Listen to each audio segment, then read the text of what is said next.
दोस्तों, यह कहानी है एक बूढ़े मजदूर पिता की। एक गांव में एक आदमी रहता था जो बहुत ही बूढ़ा हो चुका था, जिस वजह से उसे कम दिखाई देता था और बहुत कमज़ोर हो गया था। इसलिए अपनी बची कुची जिंदगी अपने बेटे के साथ बिता सके, इसलिए शहर में रह रहे उसके बेटे के घर रहने चला गया। बेटा एक शहर के छोटे से मकान में रहता था। मकान ज़्यादा बड़ा नहीं था, लेकिन उसके अंदर जो चीज़ें थी वह महंगी थी। उस मकान में बेटा, उसकी पत्नी और उसका एक 7 साल का बच्चा, यह छोटा सा परिवार साथ मिलकर रहता था।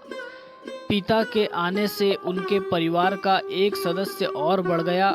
यह पूरा परिवार रोज डाइनिंग टेबल पर साथ में खाना खाया करता था। बूढ़ा पिता अपनी कमजोरी के चलते हमेशा खाना नीचे गिरा दिया करता था और कई बार कांच के बर्तन भी टूट जाया करते थे। कुछ दिनों तक तो बहू और बेटे ने यह सब सहन किया, लेकिन बाद में वो दोनों बूढ़े की हरकतों से चिढ़ने लगे। एक दिन बेटे ने कहा कि ऐसा कब तक चलेगा, कुछ ना कुछ तो करना पड़ेगा। उसकी पत्नी भी इस बात से सहमत थी। अगले दिन बेटा कहीं से एक टूटा फूटा सा टेबल लेकर आया और घर के एक कोने में उसे लगा दिया और अपने पिताजी से कहा कि आप यहीं पर बैठकर खाना खा लिया कीजिए। उन्होंने एक लकड़ी का बर्तन भी बनवाया जिसमें वे अपने बूढ़े बाप को खाना देने लगे। अपने कांच के कीमती बर्तन बचाने के लिए अपने बूढ़े बाप को लकड़ी का बर्तन देने में भी उन्हें जरा भी शर्म नहीं आई। अब खाने का समय जब जब होता तो बूढ़ा बाप एक कोने में बैठकर खाता और बाकी का परिवार डाइनिंग टेबल पर बैठकर खाया करता। डाइनिंग टेबल पर बैठे बैठे दोनों पति पत्नी कभी कभी अपने बूढ़े बाप की तरफ देख लिया करते। बूढ़े बाप की आंखों में उन्हें आंसू भी नजर आते, मगर अनपढ़ जैसे कोई असर ही नहीं होता। बूढ़े का पोता भी यह नज़ारा हमेशा देखता और वह अपने में मन खोया रहता। एक दिन जब पति पत्नी डाइनिंग टेबल पर बैठकर खाना खा रहे थे, तब उनका बच्चा जमीन पर बैठकर कुछ कर रहा था। उन दोनों ने बच्चे के हाथ में लकड़ी का टुकड़ा देखा, लेकिन उन्हें कुछ समझ में नहीं आया कि बच्चा लकड़ी के टुकड़े के साथ क्या कर रहा है।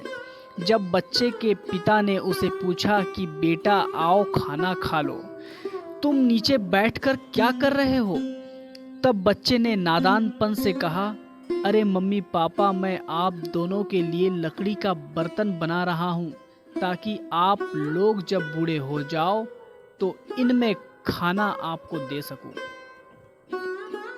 अपने नादान बेटे द्वारा बोली गई यह बात ने दोनों के दिल में मानो तीर चला दिया। दोनों एक दूसरे का चेहरा देखने लगे।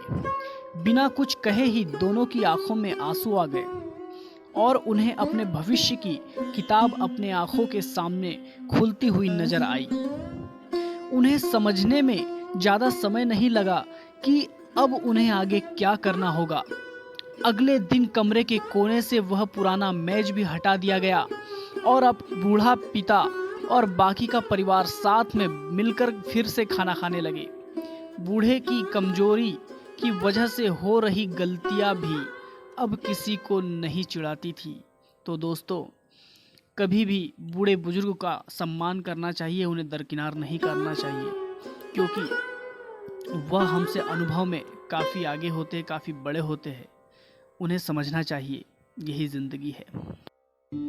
तो दोस्तों, आपको हमारे चैनल पे कहानियाँ कैसी लगती है? ऐसे ही रोचक जानकारी और कहानी प्राप्त करने के लिए हमारे चैनल को लाइक, शेयर और सब्सक्राइब कीजिए और हमारे चैनल के साथ बने रहिए।